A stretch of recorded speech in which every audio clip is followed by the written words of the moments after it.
Good evening. I'm calling to order the Columbia County Board of Commissioners, December 2nd, 2025 meeting to order.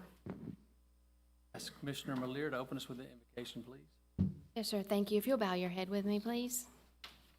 Lord, thank you so much for this day. Thank you for the county that we live in and all the blessings we have, including the right to assemble and to govern ourselves. Be with us here tonight as we make decisions that impact our neighbors and our community. Help us to make those decisions in wisdom and in truth. In your name we pray. Amen. Amen. Stand for the pledge. Pledge allegiance to the flag of the United States of America and to the republic for which it stands, one nation, under God, indivisible, with liberty and justice for all.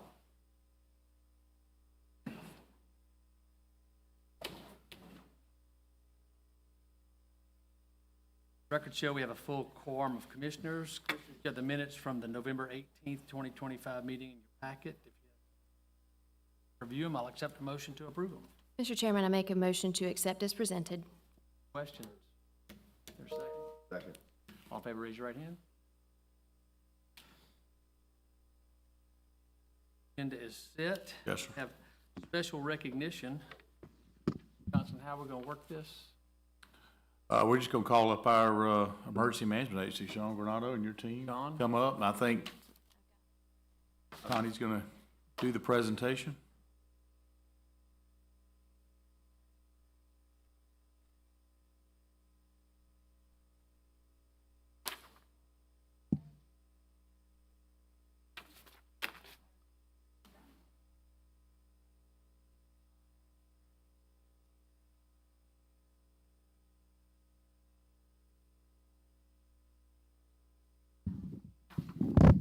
There we go.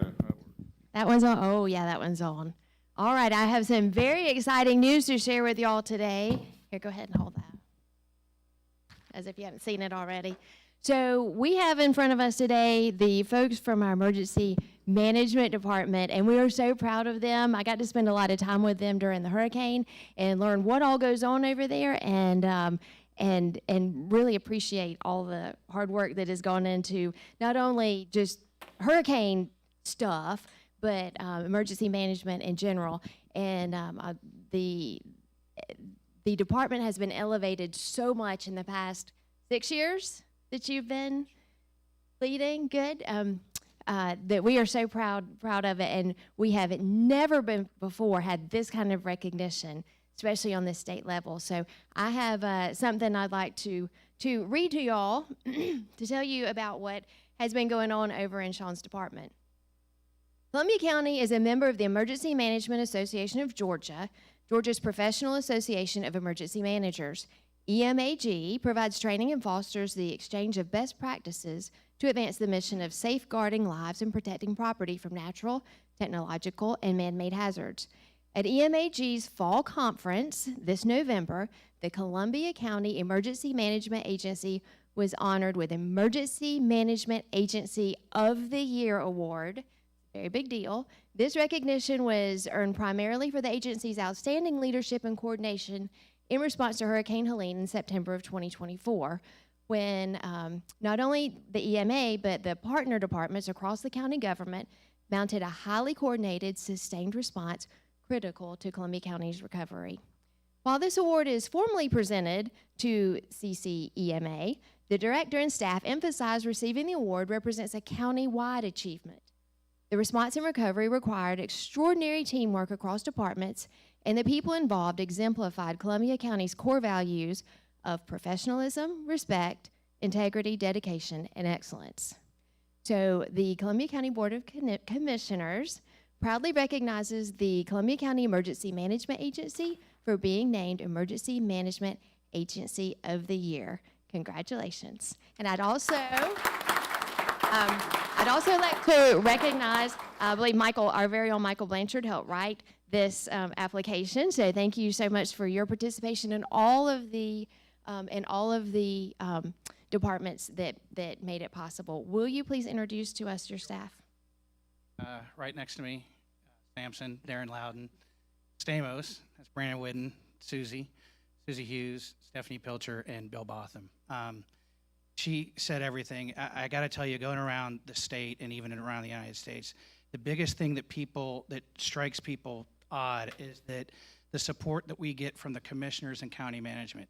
Apparently, this doesn't happen everywhere. And I just, from the bottom of my heart, this award isn't for us, it's for y'all. So thank y'all for all y'all's support. And then to every single group in the county, we wouldn't have this if it weren't for everybody. Everybody worked hard for this. So everybody deserves it. It's the culmination of 14 months of working that we're still working. But if we weren't a county that works together like we do, this wouldn't be possible. So thanks to everybody. And a lot of goodies powders. Yes, and wrecking your car through power lines. That was me. So that's all. Thank you. Very good. Thank you. Can we give a round of applause for these?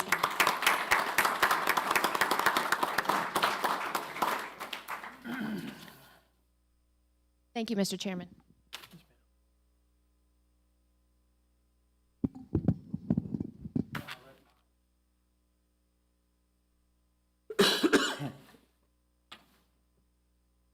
On to the consent agenda, Commissioners. The consent agenda, each item on this agenda has been through the necessary committees and received the necessary votes to be placed on this agenda.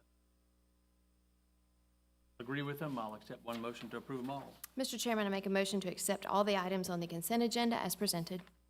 Second. Questions? All in favor, raise your right hand. Carries. On to the debate agenda. We've had one person asked to speak about the first issue, the ordinance, Brian Barefoot.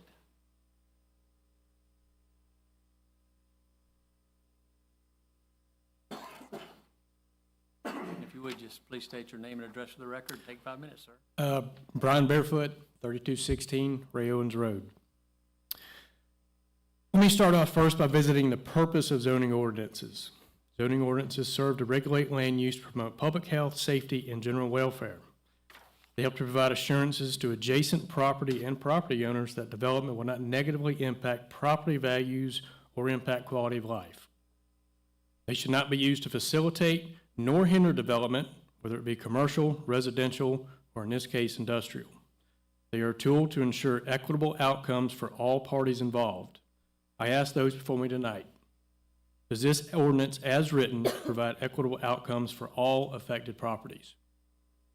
As of now, residential properties on Morris Callaway and Shoecraft Road will be directly impacted by this ordinance.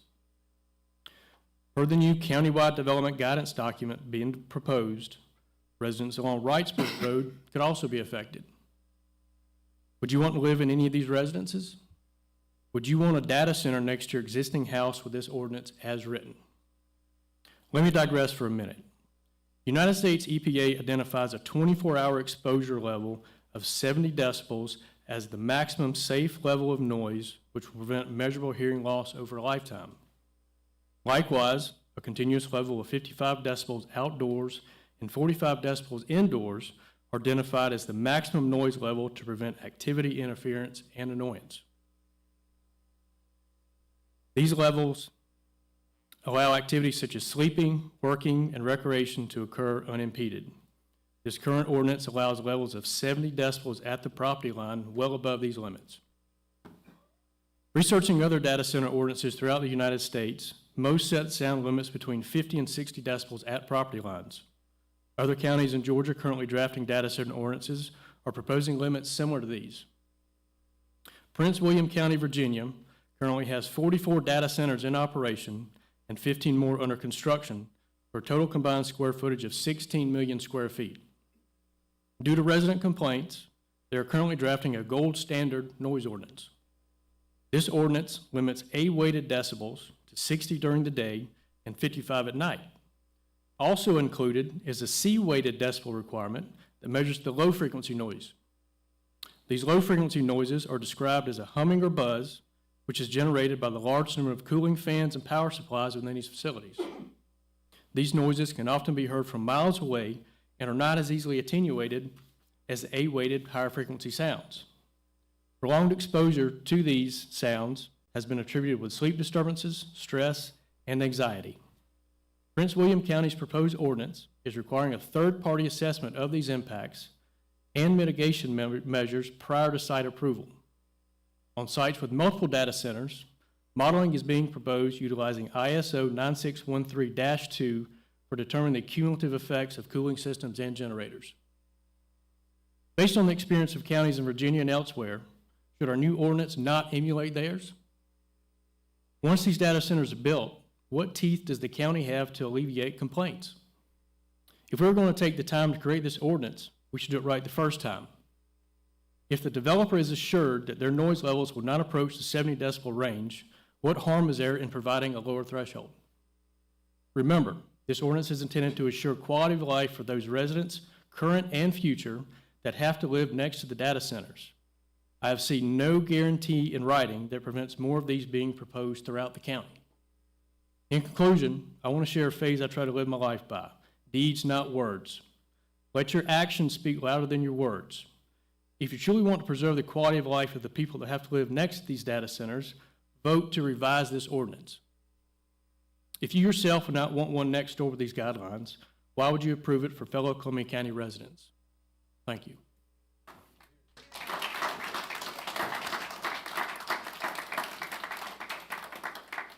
Susan Warren.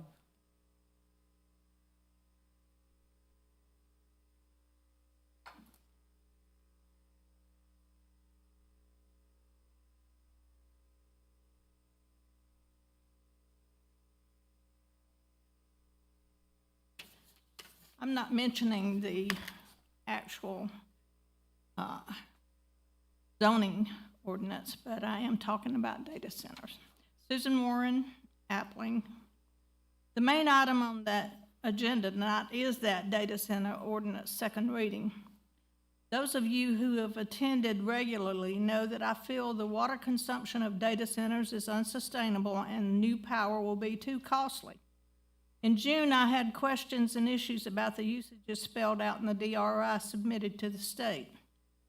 Now, while I stand firmly with those Appling residents whose properties are directly affected so direly by this White Oak Technology Park, those issues don't affect me in the same ways. My concern is how these data center projects being proposed and built all over the state and the nation will affect my and everyone else's children and grandchildren in years to come.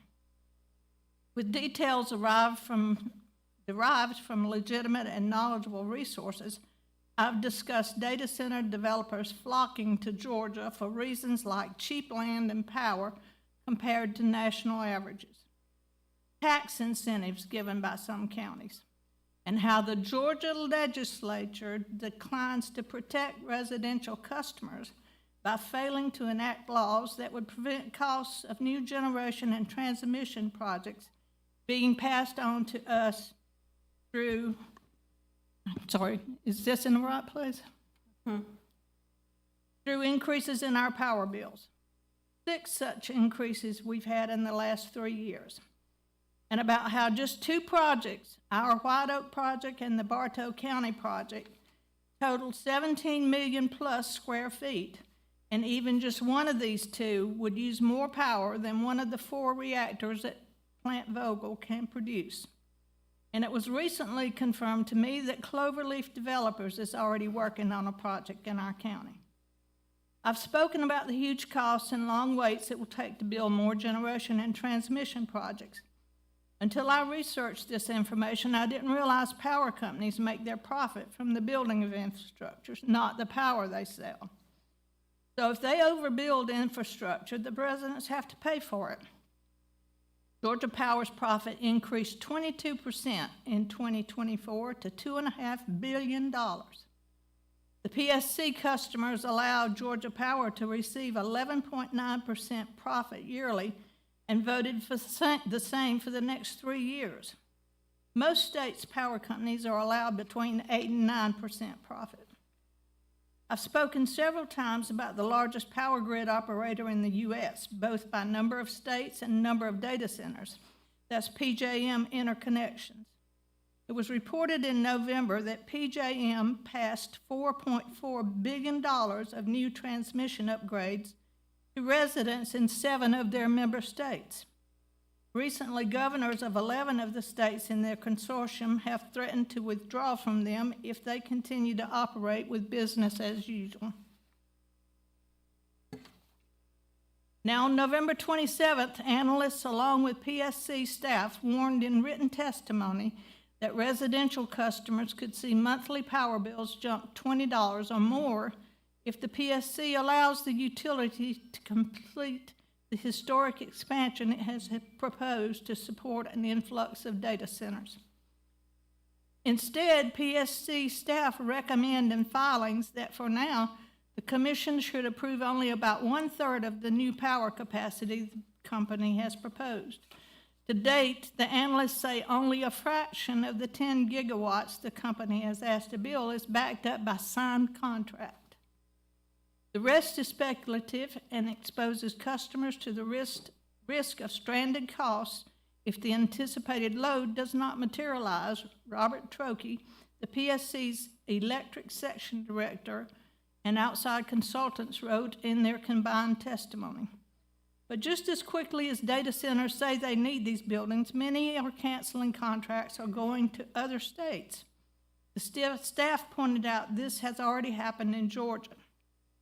What's more, the PSC staff said the evidence shows that so far, Georgia Power's aggressive forecasts have overestimated electricity demands from data centers. This could definitely leave existing customers stuck paying for those power plants, electricity contracts, and grid upgrades. Georgia Power has disagreed that the demand is speculative. Company spokesperson pointed to a document filed Friday that the portfolio of large customers who have committed to receiving electricity service from the utility has grown to 11,000 megawatts. Notice that statement says committed, not signed. Even our project is just committed, not yet signed. The PSC vote will be on December 19th, prior to the installation of the 2 new commissioners. A 30-day delay in the vote was requested so these new commissioners you chose could vote, but it was denied. Isn't it such a coincidence that the sale of the White Oak property to the data center developer is to be finalized on that same date? Thank you.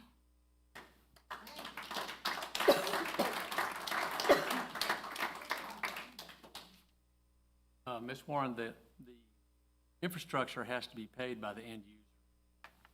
So that's from the rules that were passed by the PSC back in January. So the end user has to pay for all the infrastructure. You made a reference to certain states where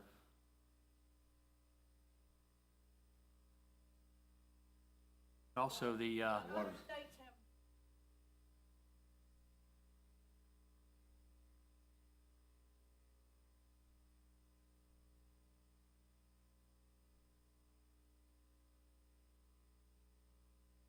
reference to the signing,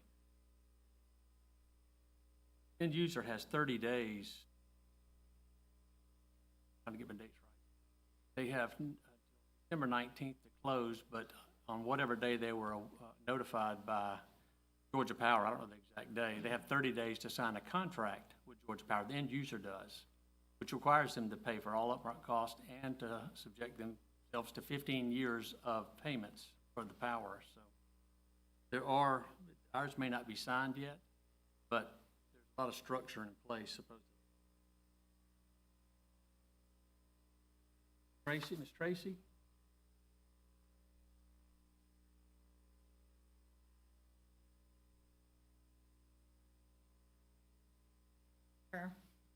And I have never talked in this capacity, although I was a teacher for a long time in Columbia County. I want to say thank you especially to Allison Couch, who answered my husband's email in a very timely manner about last week, I believe it was. I have a personal request, and I just want you to know me as a person who represents myself, my family, but there are a lot of people that feel the way I do. My husband and I were both born in Atlanta, Georgia, although we didn't know each other then, and then our families diverged different ways. And somehow we both came back to this area, the CSRA. His father served in World War II, like many of our fathers did, and retired teaching at MCG. He never lived in Appling, although he bought the property that we now live on.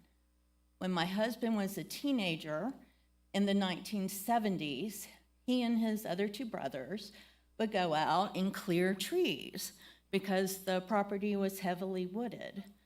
And an uncle went in and they bought adjacent property. Well, Uncle Bill McKeegan ended up building out there, but Guy, who did live to be 97, but as a young man, he had his first heart attack out there clearing the property. He was fine and lived a long time afterwards, but he decided he wasn't gonna, live that far from a hospital. So the land was just somewhere we would go, like for my daughter's first fishing experience, or my husband would hunt, or if there was a wonderful meteor shower, we would leave our home in Martinez and head out, get in the back of the old truck with some hot chocolate and watch the sky. It's a very special place to us, especially the back. The front had been pulped, clearly cut by family before we moved out, and I know what that does to the land. The back could not be pulped because of its steepness, and there's a spring-fed pond back there that protected it, and the trees back there are lovely, old. Even though Helene came in and did its number back there, there are still many, and I worry about the quality of our life and how it's going to change, because although we are on White Oak Road, our property runs back not that far from Morris Callaway. And I'm afraid that the water, which we have, is very shallow. When we put our well in, I know this because you paid by the foot, and we did it the cheap way, which was to pay, some amount up front, and we would have been better off to have paid by the foot, but we didn't take the gamble. And because of the water level being so high, any contaminants in the area is going to severely affect our sandy soil. We have tree frogs galore. Tree frogs only live in areas with pure water. I love that we live in that atmosphere. I love that I can walk down to the pond and see a family of geese visiting at any time. I love that I can go out and see deer, raccoon, possums, that I can have 40 chickens, 2 dogs, and 2 cats. My neighbors have rescue horses. Other neighbors, have just beautiful landscape yards that they've designed back in the woods. You would never know it was there because you can't see it from the road. So my husband and father both worked at SRS, and my husband traveled a great distance to live where we live. He built our house. He's not a builder. We contracted it out ourselves.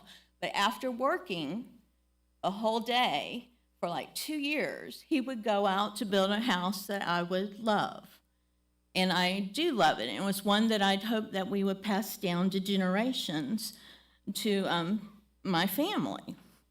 Now I worry that our way of life is going to end because of noise, pollution. I worry about animals that are displaced. And I hope that although it is not my choice to have a data center, an AI data center especially, and I understand that there are supposedly new ways of making them much better than in Loudoun County and other areas where we hear horror stories about, but I would like to have some kind of way of having some kind of proof that if we are going to have this happen against my will, that it is done in a manner that makes it the most ecologically friendly and viable solution to our situation, one that we could be proud of the whole country over. And I hope that we can have studies brought in from perhaps the University of Georgia, extension agencies, the forestry department, the Savannah River Keeper, to maintain that our water is not being polluted, that the noise will not be a problem. And I hope personally that because people like Trammell Crow are coming in, that they would put in efforts for reforestation to help keep green spaces alive. Thank you very much for hearing me. Thank you for coming to speak with us. I very much enjoyed speaking with your husband the other night. He was very pleasant to talk to, and I learned a lot about your family and where you live. And I just want to reassure you that we are trying to do everything we can in this ordinance to protect your wells and protect you from the noise. I also have a well, and I know a lot of folks in our district do have wells, and so the ordinance is not going to allow well drilling by the data centers, which will protect the water table and the aquifer. And then the noise ordinance section will, the level there is 70 decibels, and so we're hopeful that that will also protect surrounding citizens from any noise pollution. But thank you for coming tonight and speaking with us.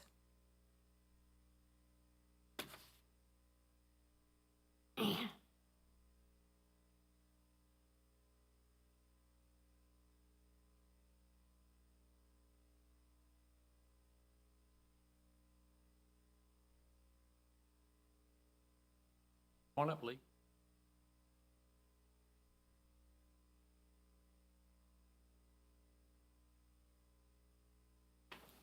Drill, 5 minutes and. I know the drill.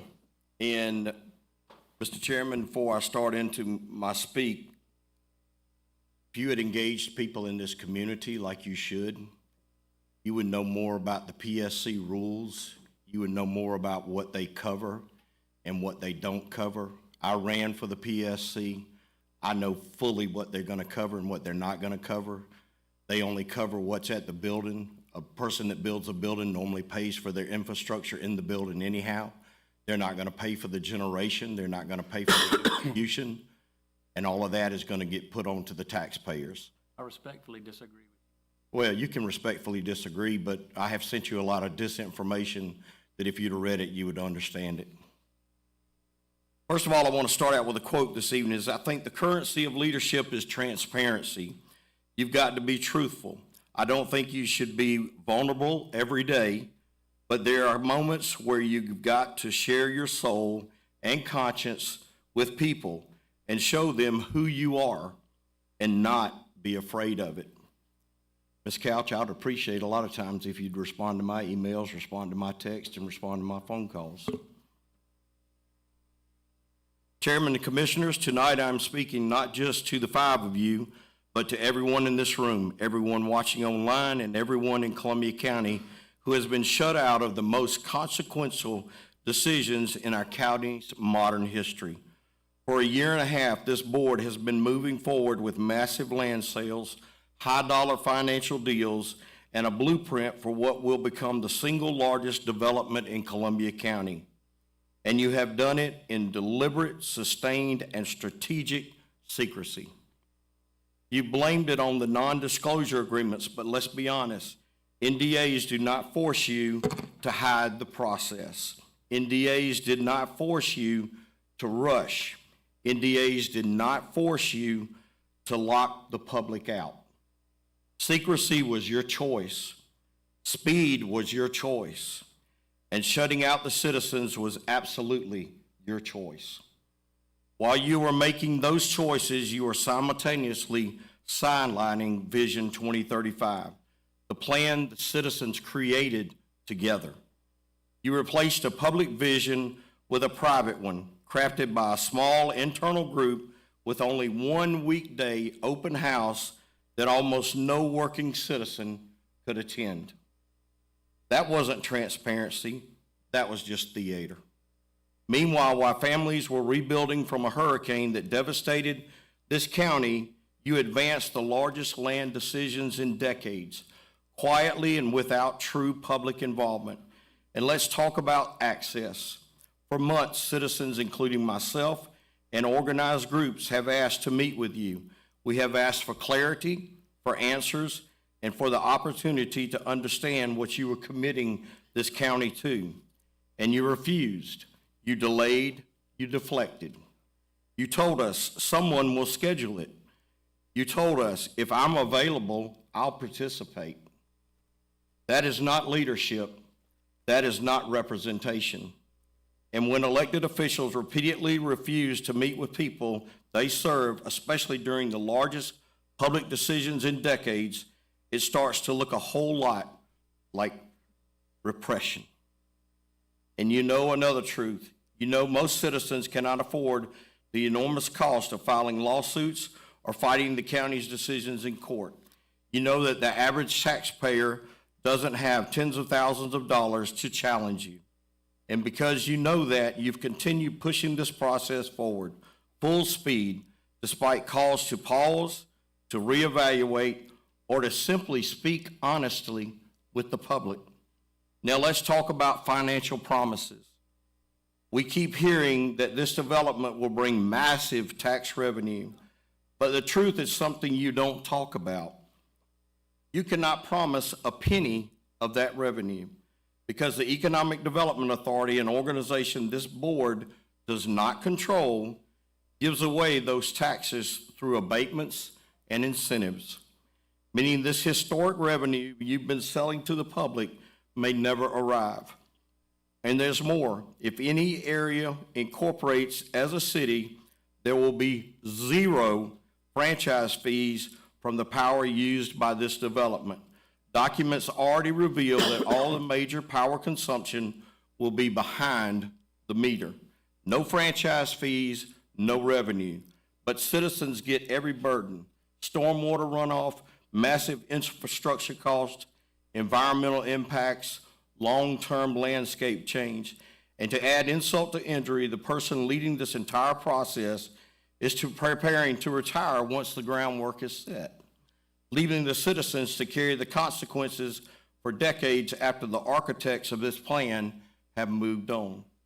This project will reshape Columbia County for generations.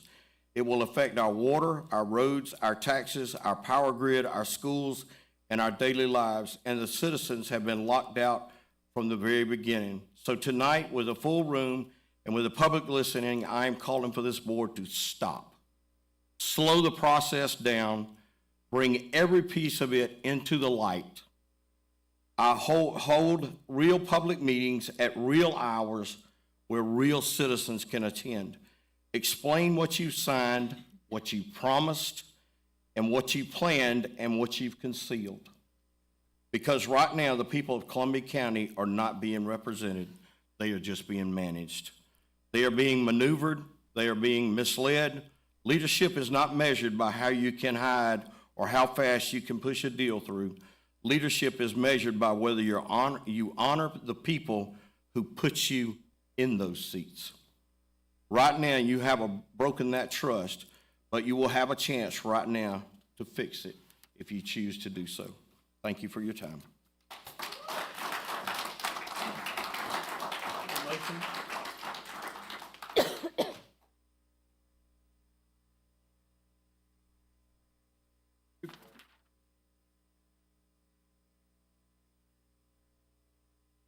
Excuse me, I thought you were here for the library. Come on up, Howard.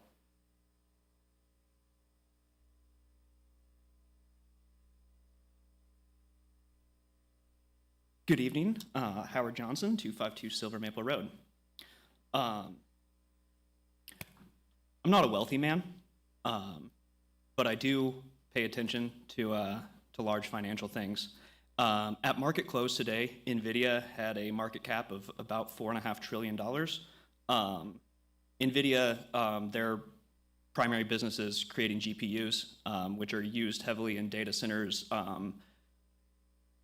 cryptocurrency mining, and computing. Essentially, you can say that they're the ones selling shovels in this AI gold rush. So NVIDIA, with a market cap of $4.5 trillion at market close today, compared to the S&P 500 total, with a total market cap of about $57 trillion. So this one company that has exploded in valuation over the past decade due to being involved in this, currently hot market represents 8% of the S&P 500. That is a massive overweighting in a single company.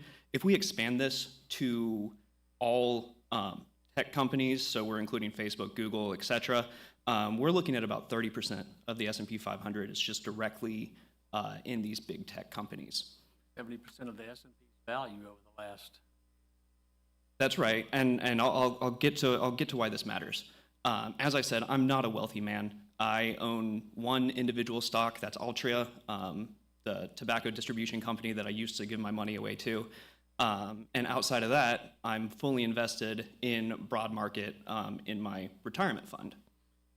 My concern here is that these massive gains in the market as a whole have been driven by big tech, and I do believe that this represents a bubble. To say that one company represents 8% of the 500 largest companies in the country is obscene to me. I simply can't believe that valuation. It's greater than the entire GDP of Japan. And so if you're going to tell me that one company that produces one thing has more value than the entire output of one of the highest tech-focused countries in the world, that's obscene. So my concern here is I am already overly exposed to big tech in my retirement account. Most people in this room are, unless they're holding mostly cash and cash equivalents. If you're invested in the market, you're heavily exposed to tech. So my concern is when this bubble pops, and I do believe that this is a when, not if situation, right? These valuations cannot be upheld. The market crashes, people like me lose our jobs, and then if our county is financially tied to this data center project, we will also lose a significant chunk of the county's revenue on top of the greater economic collapse that will be coming with the bubble popping. So my concern there is that if the board moves forward with the plan to ease my property taxes by collecting the various different taxes that are available at this data center project, we're going to be reliant on that and not on the people of Columbia County. So when the market goes, not only is my retirement account going to disappear, not only am I going to lose my job, but all of a sudden my county is going to be wildly underfunded and need to go back to saying, hey, where are our taxpayers? How can we fund the services that we need? I think we've already got too many eggs in one basket, and moving forward with these data center projects continues to heap all of our eggs in the same basket. Sorry, it felt a little silly using the same aphorism twice in a row, but that's my main concern. I've been here to speak about the library before. You've heard me say diversity is our strength. That's true in investments as well, right? If you're looking at a single market and putting all of our economic prosperity into one single market, that is massively increasing the risk to all of us. I think that rather than focusing on big tech data centers, we need to look at the people of Columbia County. You see, I'm fairly alone here. My nearest blood relative lives about 600 miles away. Yet, I have never felt alone. I have always had folks that I would consider family here in Columbia County. I have not had a holiday meal alone. I've always had somebody invite me over. I didn't go through the hurricane alone, right? My neighborhood came together. I've seen the strength of the people of Columbia County. That's who I want to be reliant on, not some big tech CEO. You see, I've been coming to these meetings for a while, and I've seen a lot of people stand here where I'm at, and they try to add weight to their statement by saying, over the course of my life, I've paid $1 million in taxes. It's a natural thing, right, that we pay into how this county is run, and so feel that we should have a say.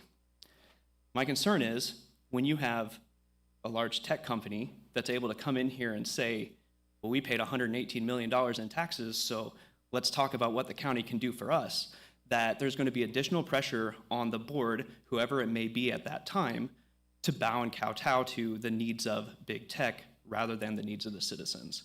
I think we're moving forward too fast, and And the thing is, if I'm wrong about this being a bubble with AI, there's nothing wrong with slowing down a little bit, right? If the bubble never pops, that land will be more valuable to build data centers on 10 years from now than it is today.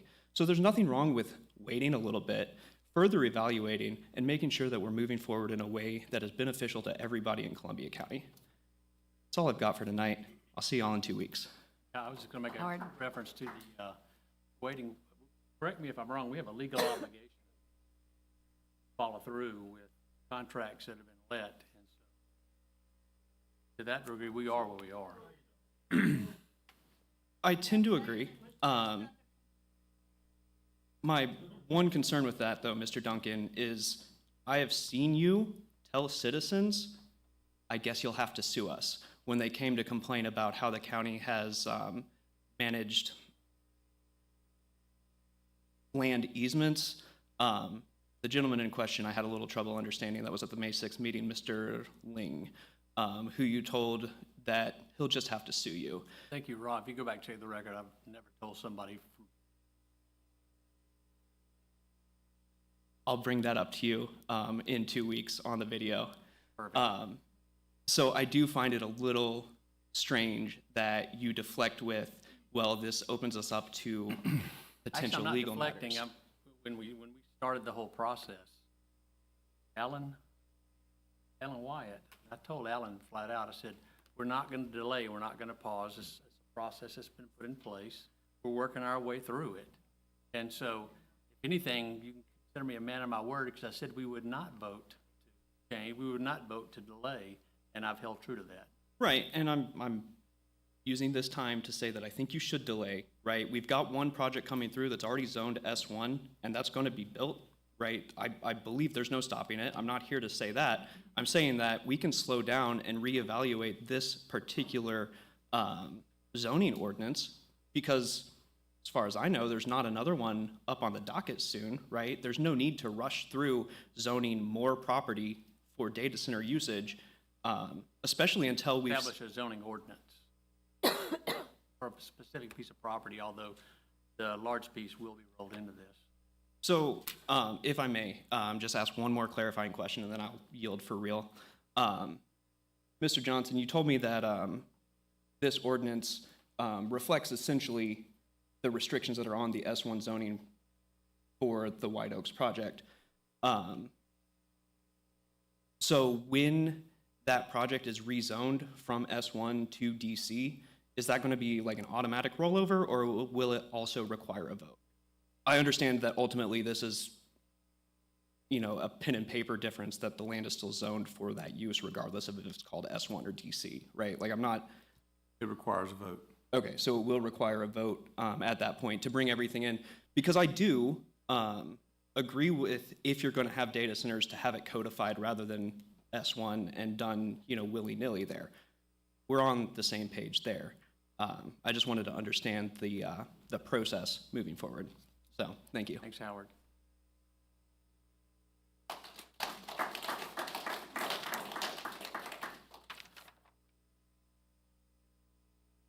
there a motion in our future?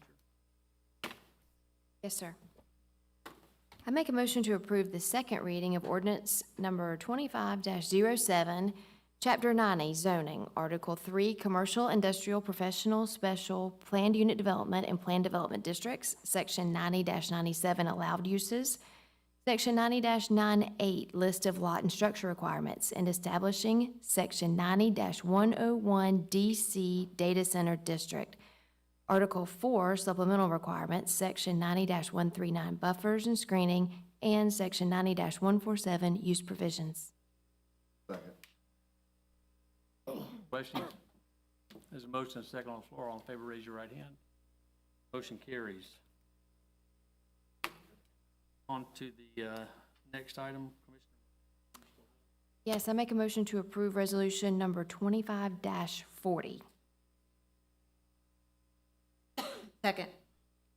This is a resolution, the Columbia County Board of Education is requesting to issue bonds. This is a result of voter approval, and part of the process of them issuing bonds requires the governing body of the county to approve this. So Essentially, this is a pass-through for us. The county's not responsible. The Columbia County Board of Commissioners is not responsible for paying these bonds. It's all on the Board of Education.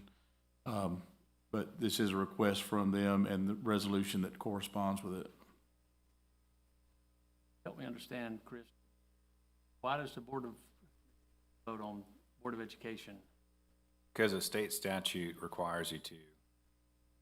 Didn't, I would assume the Board of Ed could file an action, Amos, to force you to vote, been approved by the voters.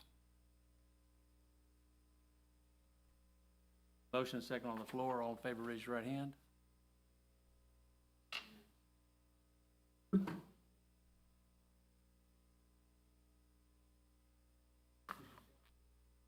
I make a motion to approve the request for a variance to section 90-135 for property located at tax map 072A, parcel 068, to allow additional building signage. Second. So this is for the, excuse me, the new ER that opened today, I believe. They used up all their allowable signage when they put their doctor's hospital and emergency in. They're asking for a variance to add the ER in the upper left corner. Questions? Motion is second on the floor. All in favor, raise your hand. Motion carries. I make a motion to approve the request for the rezoning from C2 to S1 for property located at tax map 024, parcels 004A, and a portion of 003 for a proposed RV and boat storage facility, subject to the conditions enumerated in the November 20th, 2025 Planning Commission report. This request is to go from C2 to S1. It will be a split zone parcel. One of the conditions is that the new plat has to be filed separating the C2 from the S1. If approved, this would allow them a maximum of 300,000 square feet of storage under roof. This is a mixture of enclosed and covered storage. A single build would not exceed 25,000 square feet. Concept plan here that's showing a maximum of 10 structures. The applicant has noted that once they do their engineering, they may have to shift the location and size and placement. The setbacks will follow C3, which will be 125 foot from the center line, 30-foot side setbacks from properties, and 20-foot setbacks from the remaining property that will stay. Staff has added condition, if approved, that all drive aisles and parking areas will have to be paved. 20-foot landscape strip would have to be installed along Washington Road. Answer any questions? Any other questions? Motion is second on the floor. All in favor, raise your right hand. Opposed?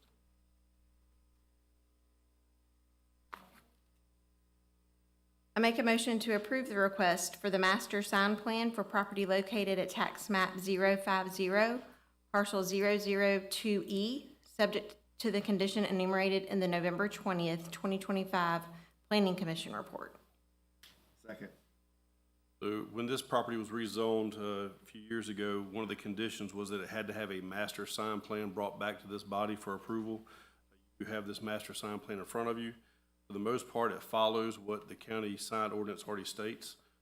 They did show a sign I in your upper left corner, signs on one parcel that is outside of what the county code states. So staff is asking that sign I not be included in the master plan. These are monument signs, description in there. I'd be happy to answer about it.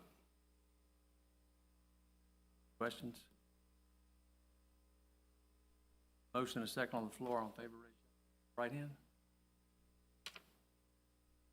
I make a motion to approve the request for the major S1 revision for property located at tax map 072, parcel 207, for additional proposed buildings. Second.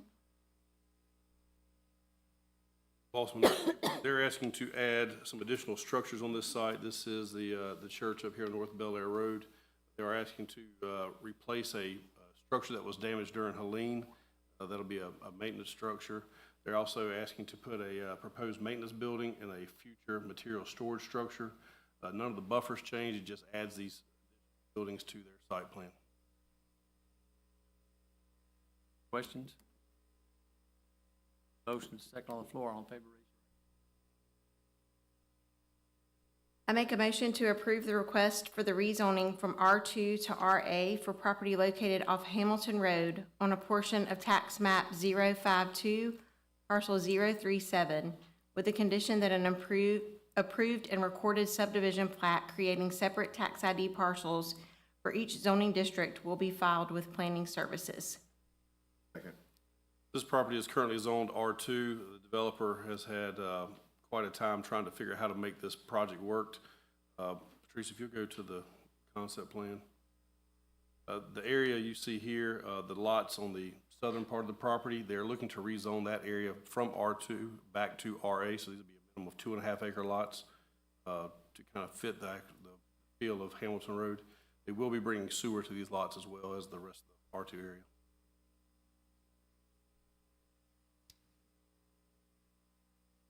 Looking at here. Yeah.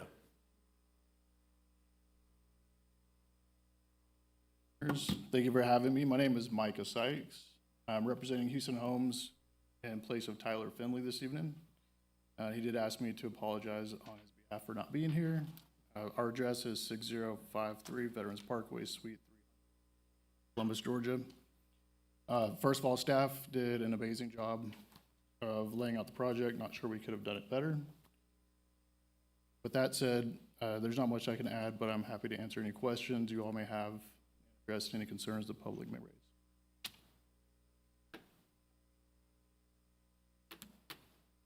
Bonnie, you have any questions? I do not. Thank you. Motion and a second on the floor. All in favor, raise your right hand. Any legal matters or requests reviewed by committee? Karen Parham.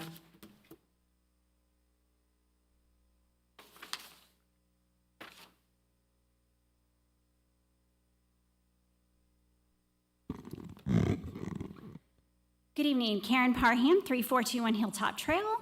Thank you for the opportunity to speak. So I'm going to be brief tonight as I'm getting more into holiday mode at this point, which apparently includes bleeding. I didn't bleed on my bread though, so that's good. This happened during cleanup. So yeah, I almost thought I wasn't going to be able to make it, but I stopped bleeding, so that's good. So as many of you know, and I stated recently at a library board meeting, I wear several different hats in the community. So when I speak on behalf of an organization, I always run those comments through that organization's executive committee. So I'm speaking tonight in my individual capacity, though I will reference information that has come to me through my work with Freedom to Read Coalition of Columbia County. So as we look forward to the new Columbia County Library System in January of 2026, I've been thinking a lot about what a strong foundation should look like. So as a side note, I do want to give a shout out to the county's responsiveness on the civic group meeting policy in the library. I won't get into the details of that, but that was a constructive step forward. And it showed that solutions are possible when concerns are taken seriously. And I really do appreciate that.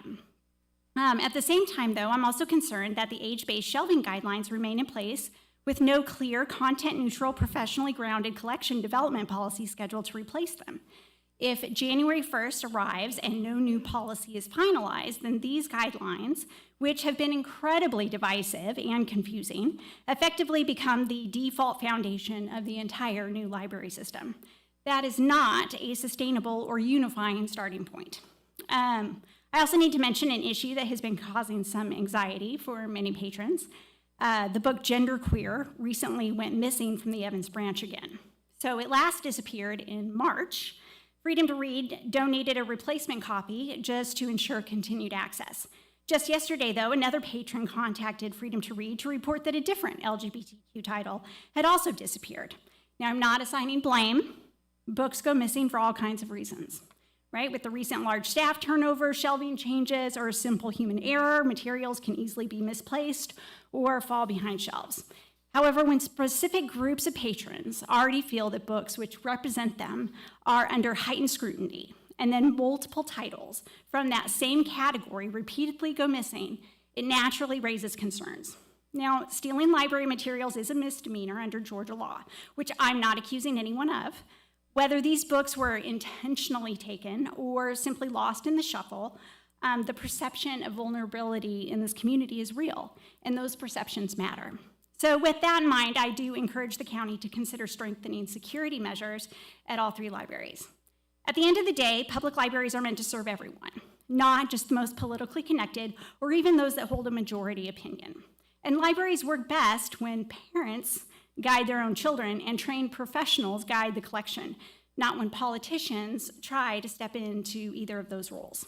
My hope for the new year is that Columbia County chooses to build a library system worthy of the people who depend on it, because our community deserves nothing less. Thank you.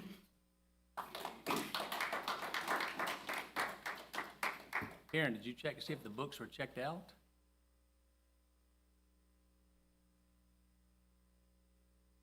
So the book Genderqueer was actually, I knew it was missing because that's a title I look up frequently, just to make sure it's still there. So since it's been missing before, and I noticed it was missing on Pines. So I then went to the library and it wasn't on the shelf, and I asked a library staff member and they looked it up and it's been missing since October 5th. So on my end, as a user, as a patron, it doesn't show it as missing in the system. You have to actually have library staff look it up. The other title was just discovered. So the individual who contacted me was able to put a hold on it, but it still shows it as available on the system, but the library staff couldn't find it. So Is the other title? I would have to look that up for you. Will you let me It's manga, so it's a little weird.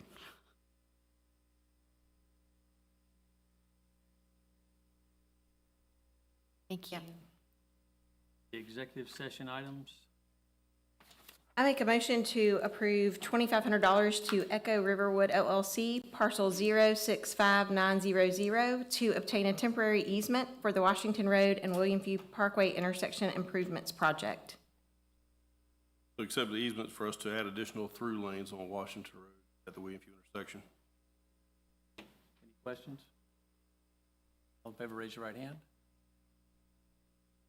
I make a motion to approve resolution number 25-41, parcel 060046, resolution number 25-42, parcel 060043A, resolution number 25-43, parcel 067122Z, resolution number 25-44, parcel 072B050, resolution number 25-45, parcel 072A348, declaration of taking an order of condemnation for the Hereford Farm Road widening project. Let Mr. Driver address these. So all of these, with the exception of the Crawford Creek HOA, are situations where we were in the middle of negotiating, trying to come to a consensus on how much to pay and what to do, and the other side stopped communicating. Some over money, some over how they wanted breaks in medians, so because we weren't able to reach out to them repeatedly, we have order of condemnation. On the Crawford Creek, that is for legal ability to the county. Issues with that, it would require a supermajority vote of homeowners, which is possible to do. They were moving forward with condemnation, although some would call this a friendly condemnation because we have an agreement with them. Questions? All in favor, raise your right hand. I make a motion to accept the roads, rights-of-way, and easements as depicted on the plat prepared by Jenkins Land Surveying dated February 22nd, 2022, parcel A labeled as the sanitary sewer pump station on a plat prepared by Jenkins Land Surveying dated November 20th, 2025, and the detention pond parcels labeled as A, B, and C on a plat prepared by Jenkins Land Surveying dated November 26th, 2025. Second. They're all roads, storm easements, sanitary sewer, water line easements, and detention pond easements built by the Development Authority that we are taking ownership of. Motion and second on the floor. All in favor, raise your right hand. I make a motion to approve $59,000 to Tina Carroll, parcel 072J062, and $10,200 to Waterford Community Association, Inc., parcel 072J187, to obtain right-of-way and/or easements for the Hereford Farm Road widening project. Second. They're all standard negotiations for the Hereford Farm project. This gets us to 94% complete. Questions? Second on the floor, all in favor, raise your right hand.